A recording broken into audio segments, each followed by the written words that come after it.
Easy, easy breathing.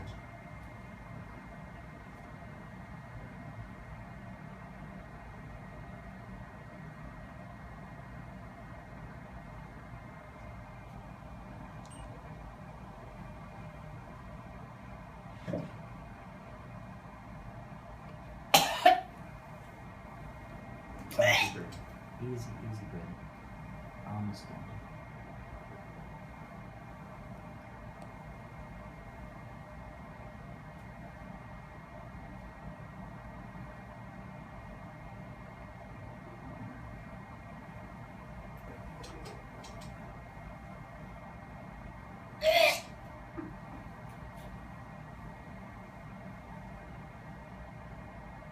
Easy breathing through the nose.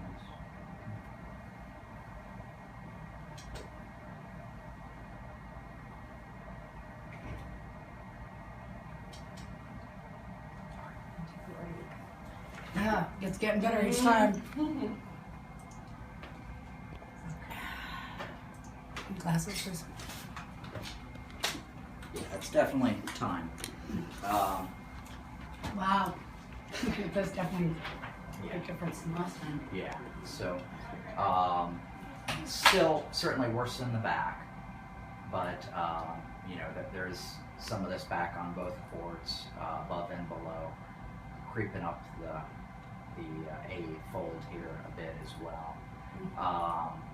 So I think, You're off and I was gonna get lucky and that's no change. yeah, I think probably worth, you know, considering the Avastin a bit.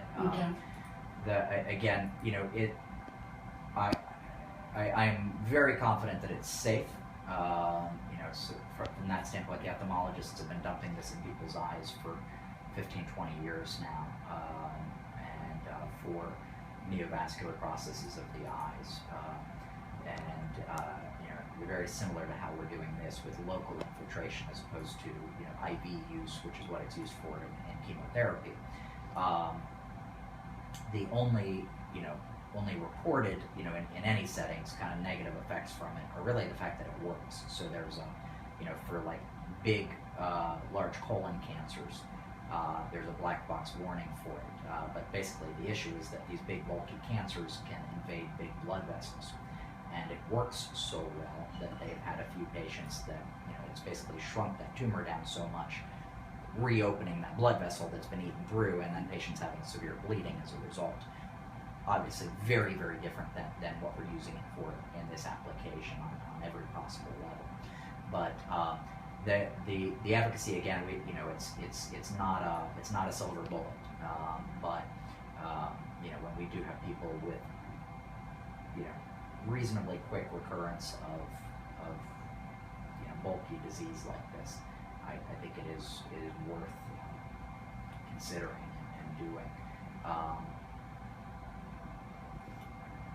Now, am I correct to say, is that an injection type thing? It is. So, you know, basically what we would do is, you know, clear everything out, you know, do all the laser work, and then I would go back after that. And I would normally do this, you know, at least on the vocal cords, I would usually inject them with some saline at the end of the case to break up some of the scar veins and kind of plump things up.